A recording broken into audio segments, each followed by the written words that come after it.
नजर के सामने जिगर के पास, नजर के सामने जिगर के पास कोई रहता है वो हो तुम,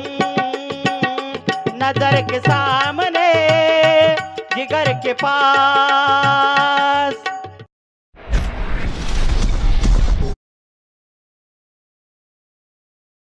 पतीचा चेहरा पाहिल्यापेक्षा घरी जाओ, चांगली खुर्ची टाकाव आणि रात्रभर त्याचा चेहरा पाहत राहो कि कितना हसीन चेहरा, कितनी प्यारी आंखें, कितनी प्यारी आंखें हैं, आंखों से झलकता प्यार,